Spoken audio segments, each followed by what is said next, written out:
One of my favorite phrases is evolve or dissolve. And how can we mitigate the impact to us, one, but number two, mitigate the impact to the people that we serve, which are those buyers and sellers. How do you handle that? How do you counsel people? How do you become a therapist through that situation? How do you help them position themselves to be able to be in a position of safety, security, and recovery as soon as possible?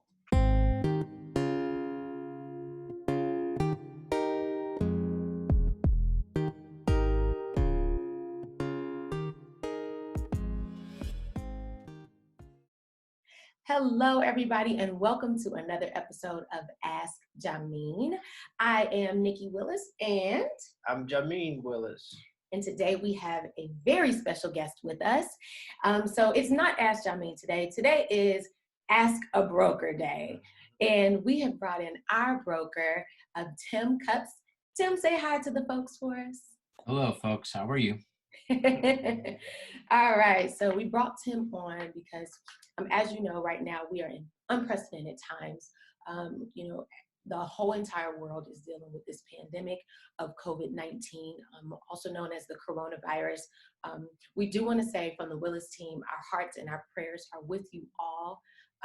We are praying that a solution is found, and we are praying for all the families who are losing loved ones and who are affected in this time. So our hearts and prayers are with you guys. We are in this with you, and we are hoping for a cure very, very soon.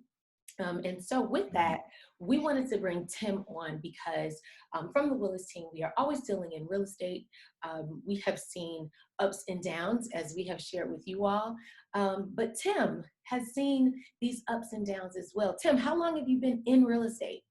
28 years now. 28 years. Okay, so he knows, he's seen so much, and we wanted to bring on his expertise to give you guys a little bit more insight of what's going on, how to manage, and what to kind of look forward to in the near future. So Jameen's going to ask some questions, and I'm going to ask some questions, and hopefully this will shed more light on how to move forward with how you're handling real estate, whether you're buying or selling or want to rent or in property management.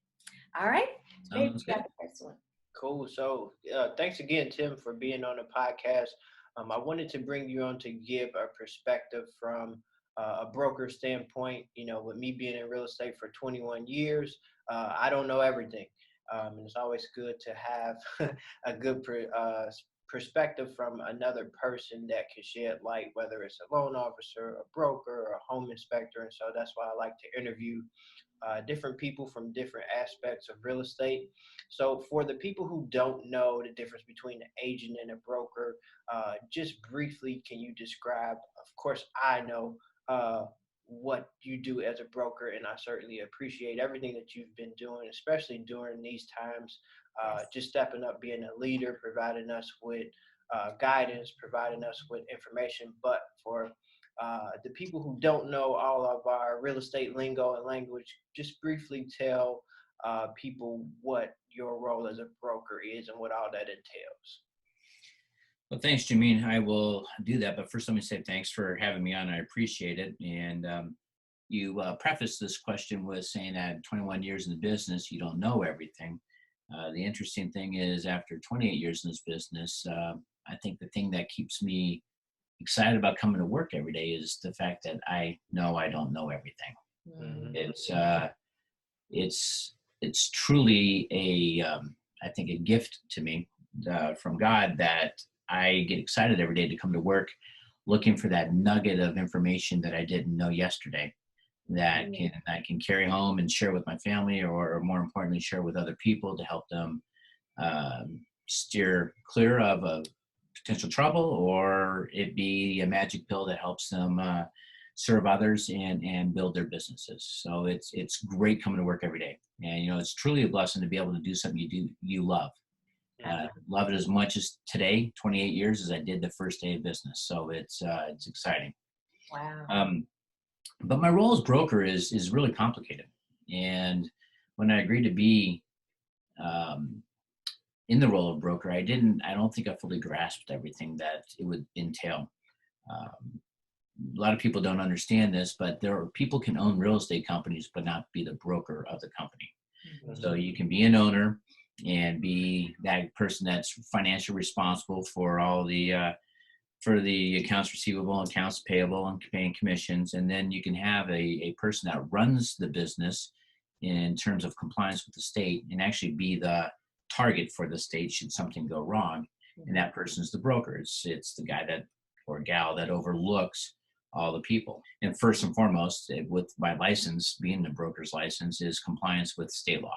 So having a good grasp of what that is and how we go about our business as expected by the state of Nevada is one of the key factors for me to make sure that we're in compliance.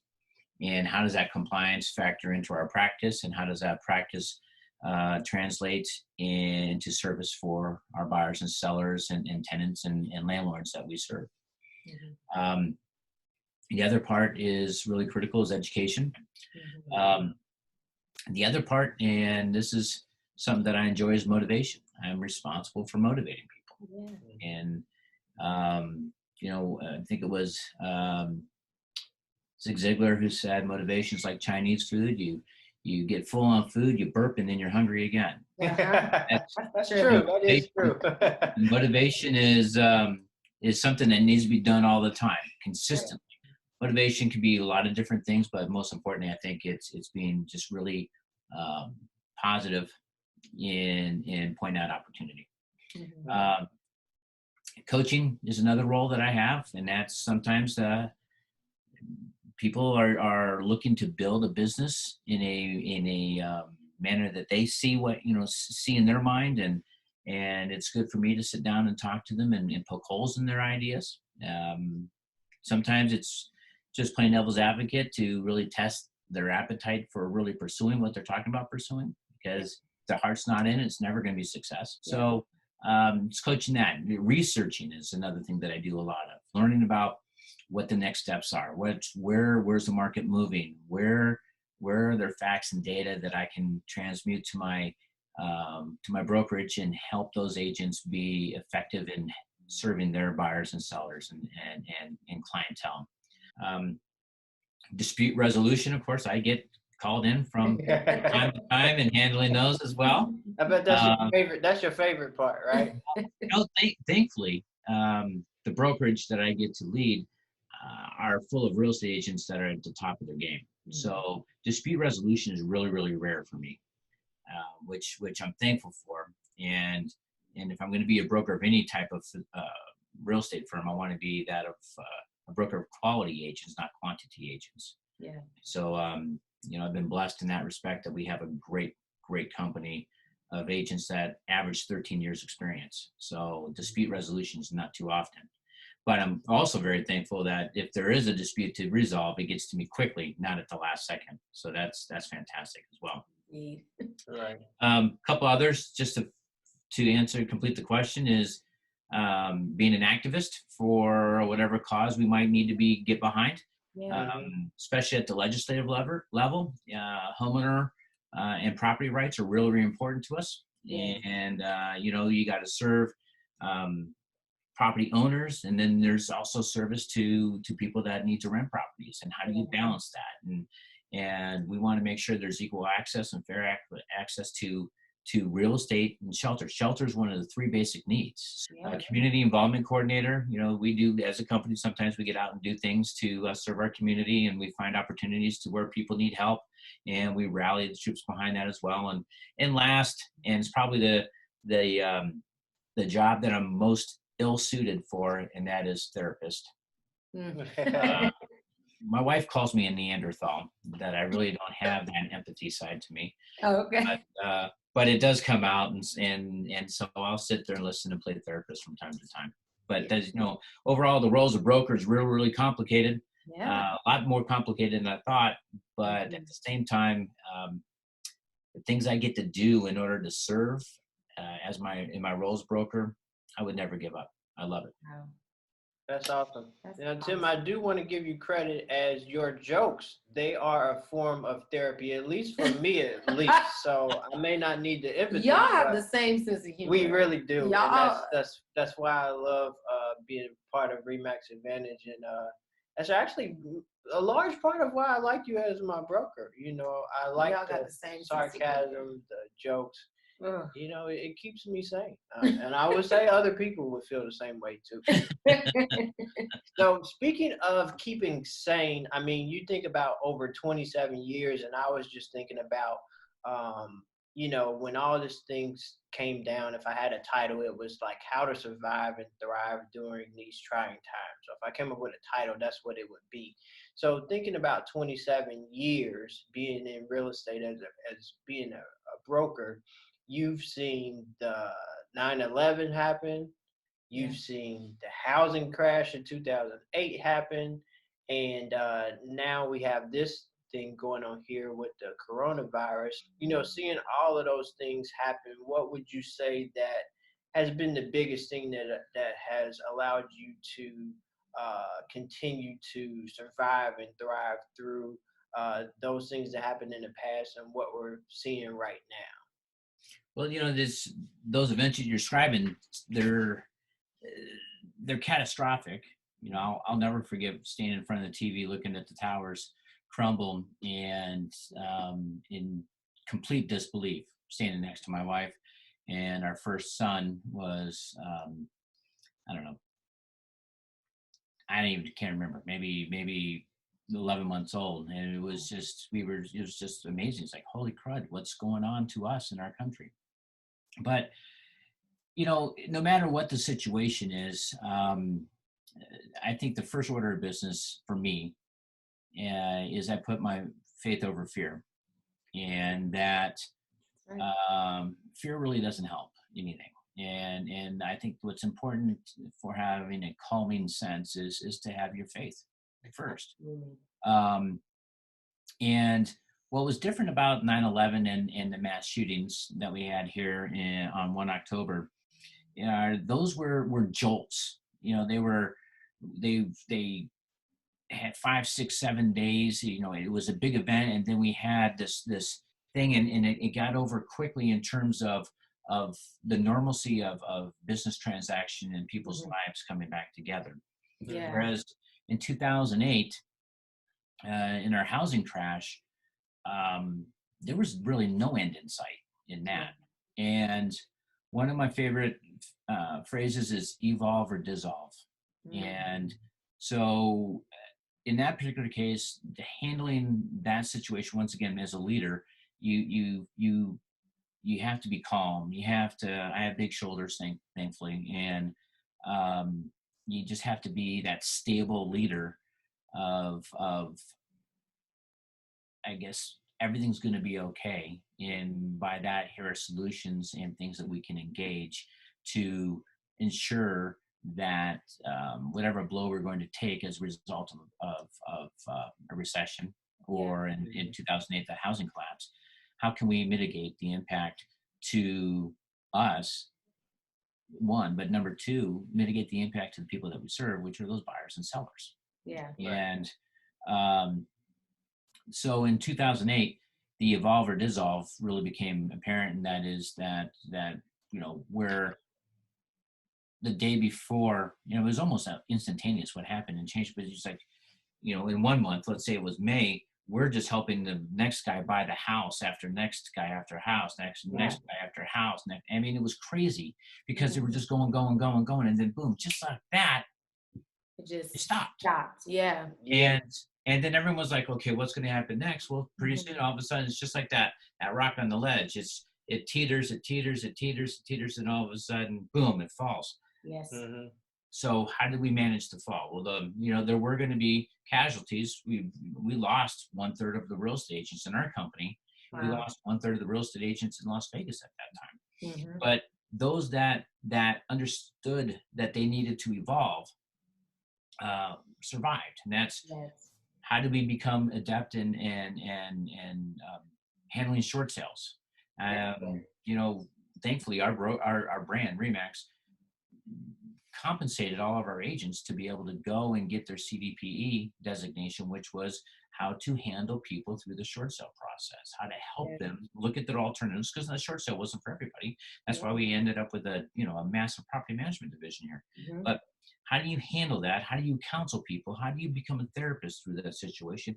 How do you help them position themselves to be able to be in a position of safety, security, and recovery as soon as possible? So, in 9/11 and 1 October, we didn't have to have that type of shift, but we had a big shift then. And right now, our big shift is uncertainty as well. It's how long will this virus take, and to one, for us to understand it, two, for us to be able to vaccinate against it, but three, for people to get back out and be social like we've been, And so how do you buy and sell houses? In Nevada, we're in a stay-at-home thing. We're not supposed to be outside. Well, unfortunately, tenants need to move out of their houses. Tenants need to find houses. Sellers have to sell their houses, and people are relocating here that have to buy. We need to be able to find a way to serve those have to people, not want to. The want to, right. Those are necessity, And so that's what we're looking at now. How do we serve those people? How do we engage immersive technology like 3D Matterport tours of real estate and video conferencing like we're doing right now on Zoom and those various things, and bring up the agents that weren't up to speed on that stuff, get them trained and help them become comfortable in serving their clients from a distance, which can be almost as effective. It's nice to shake a hand. It's nice to hug someone. It's great to see someone smile, but we can still be effective in helping people transact real estate from a distance right now, while we do our responsible part in making sure we're not spreading the virus to people.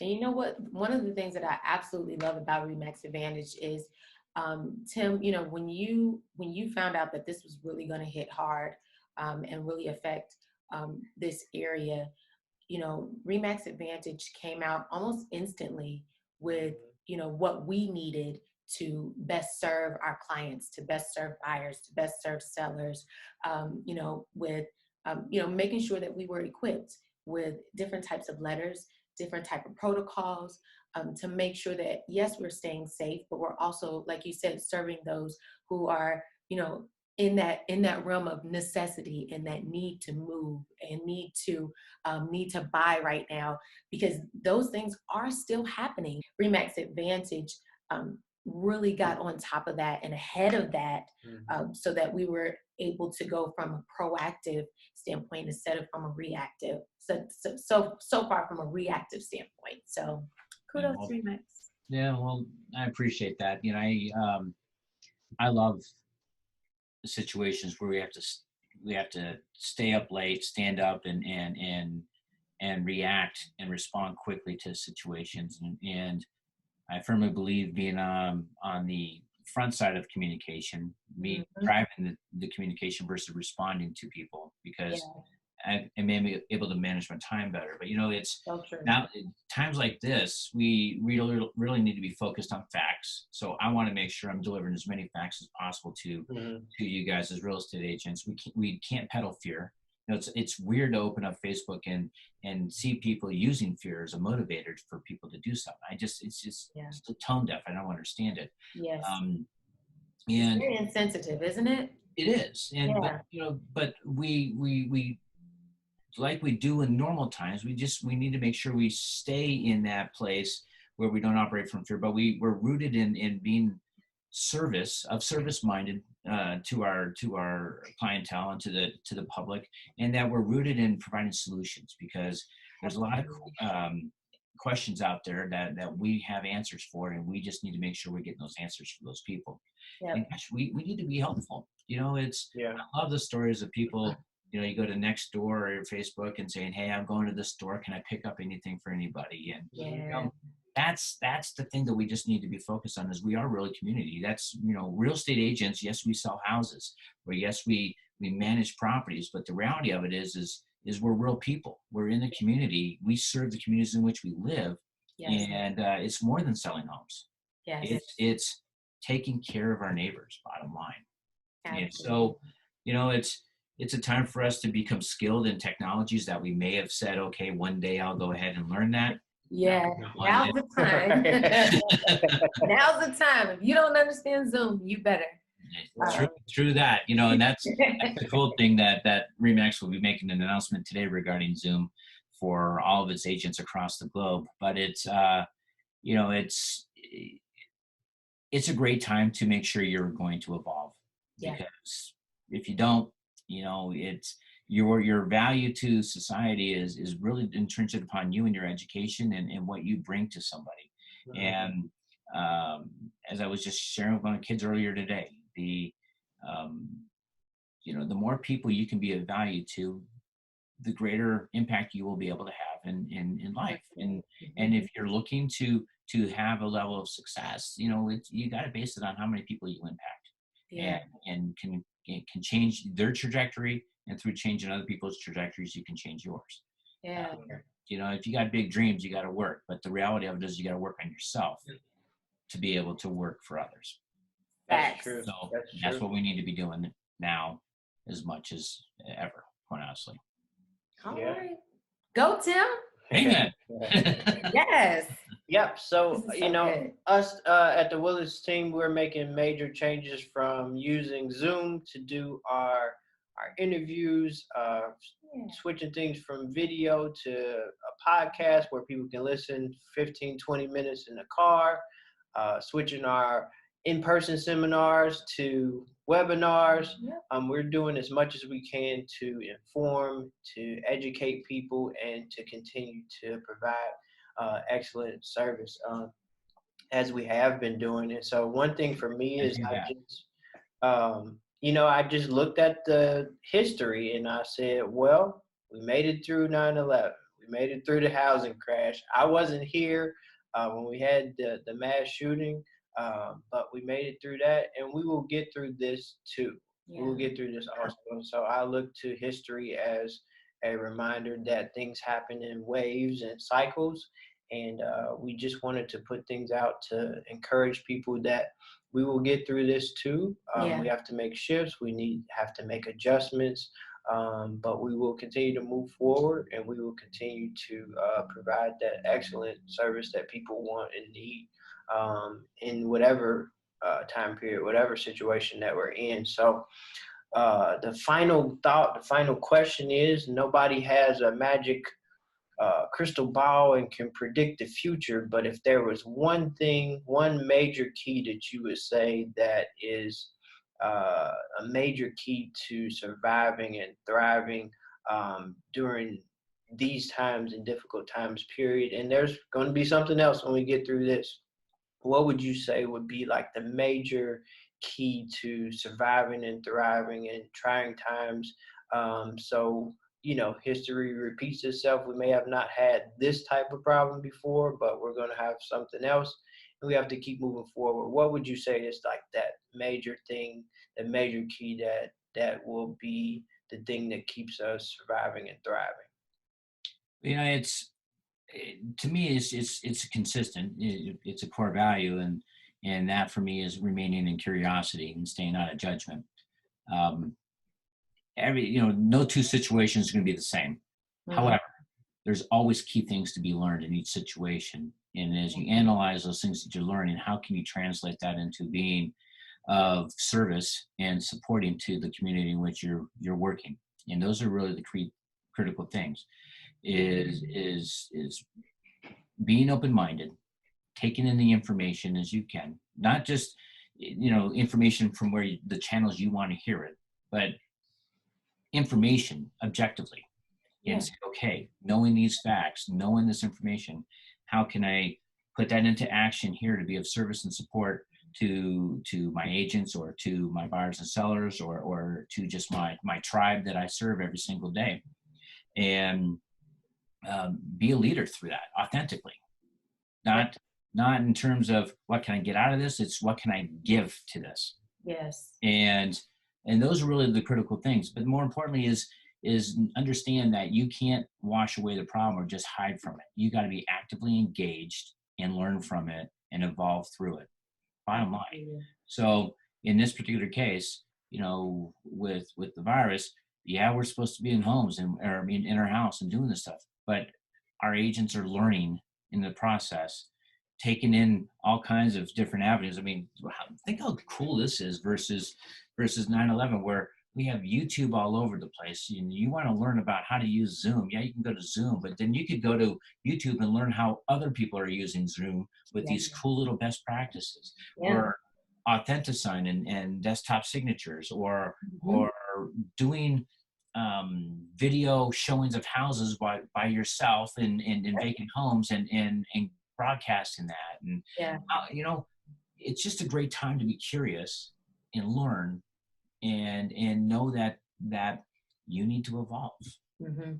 That's the key, I think, to success, period, is to never ever stop learning and evolving. That's so good. God, Tim, this is Damn it. amazing. Great Yes. stuff. Great stuff.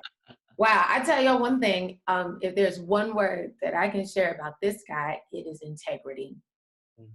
Tim, you are such a leader. You are full of integrity. We are so blessed to be a part of Remax Advantage, and Mhm. so grateful for your leadership.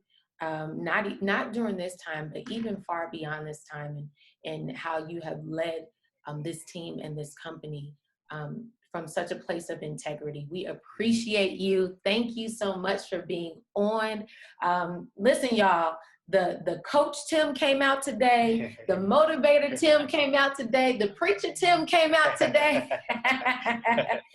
So this has been amazing.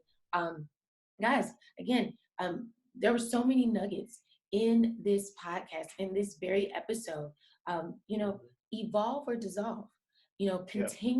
Continuous learning, being consistent, showing up, making sure that you are serving. It's about that service. Because you reap what you sow, from a place of service, not just from a place of give me, but what can I give? How can I serve? And that's why we're a part of this team, because that is the underlying theme of Remax Advantage, and how we are able to serve our community, and how we are able to be advocates for our clients. So Tim, thank you again. You have been wonderful.